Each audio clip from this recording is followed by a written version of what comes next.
Assalamualaikum warahmatullahi wabarakatuh. Perkenalkan, nama saya Muhammad Restu Purnama dari kelas 10 Mekatronika 1. Saya akan menjelaskan tentang komponen aktif dan komponen pasif. Nah, yang pertama ada resistor. Fungsi resistor adalah membatasi aliran arus. Resistor dapat menahan arus dan memperkecil besar arus. Prinsip kerja menghambat aliran arus listrik yang masuk dari ujung kutub satu yang mengalir menuju ujung kutub resistor lainnya. Karakteristik resistansinya dan daya listrik yang dapat diantarkan karakteristik lain termasuk konsisten suhu, derau listrik dan induksi. Nah, jikalau kita ingin melihat berapa besarannya, kita bisa melihat dari kode warna. Untuk ininya, simbolnya sendiri bisa disimbolkan seperti ini.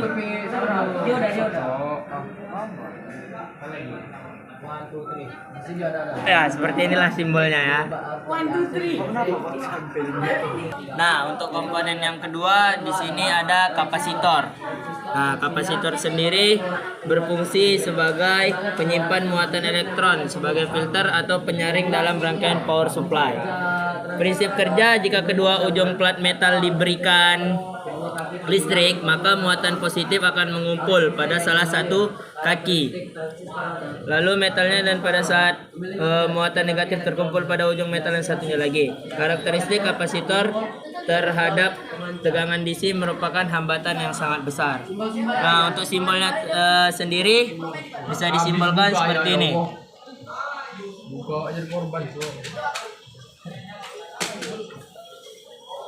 Nah, seperti inilah simbol dari kapasitor. Nah, untuk komponen selanjutnya itu ada induktor. Nah, untuk benda sendiri seperti ini ya. Induktor sendiri berfungsi untuk melawan fluktuasi atau yang melewatinya. Selain itu, induktor juga bisa menyimpan arus listrik dan bentuk medan magnet.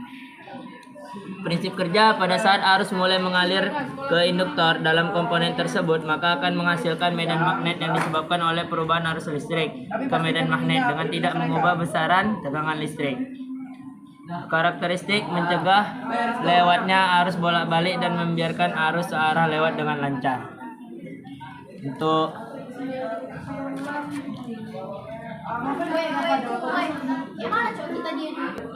satu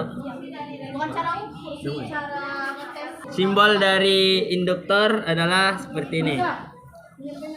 Oh, berapa menit mau buat video itu? Nah, simbolnya kurang lebih seperti ini ya untuk simbol induktor. Selanjutnya itu komponennya bernama trafo.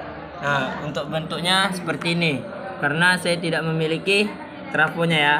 Trafo ini berfungsi mengubah besaran listrik pada suatu tegangan. Prinsip kerja didasarkan oleh prinsip elektromagnetik. Karakteristiknya menaikkan atau menurunkan tegangan. Nah, untuk simbolnya ini kebetulan ada langsung ya. Jadi simbolnya seperti ini.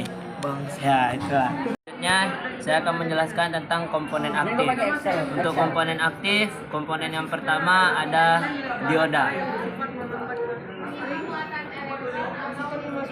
Dioda berfungsi untuk penyearah arus listrik. Dioda juga mampu mengubah arus bolak-balik AC menjadi arus yang searah DC.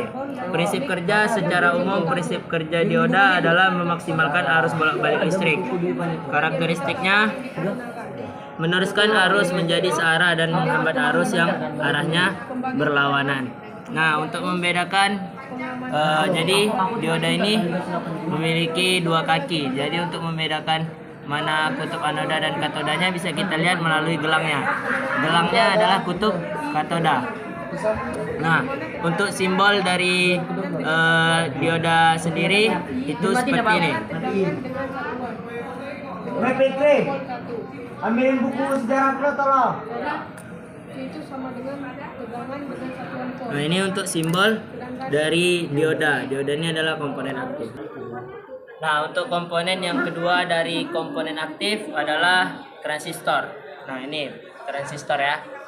Lalu transistor berfungsi sebagai penguat atau sebagai sirkuit pemutus dan penyambung arus, stabilitas tegangan dan modulisasinya. Prinsip kerja, dengan memberi tegangan atau arus listrik pada kedua kakinya ya. Kedua kakinya terminal untuk mengatur arus listrik yang mengalir melalui terminal yang lain. Karakteristik komponen elektronika semikonduktor yang memiliki 3 kaki elektroda, yaitu basis dasar, basis dasar dan kolektor atau pengumpul, dan emitor atau pemancar. Nah, untuk simbol dari transistor itu bisa kita gambarkan seperti ini. Karena komponen ini tidak memiliki arus listrik. Transistor terbuat dari material atau bahan karbon yang dikawin dengan bentuk tabung. Semakin besar transistor, semakin lebar diameter tabung yang dipakai. Ini adalah Bagi tegangan Nah, yang ke bawah adalah kutub NPN. Nah, baru untuk kutub satunya lagi, simbol satunya lagi itu seperti ini.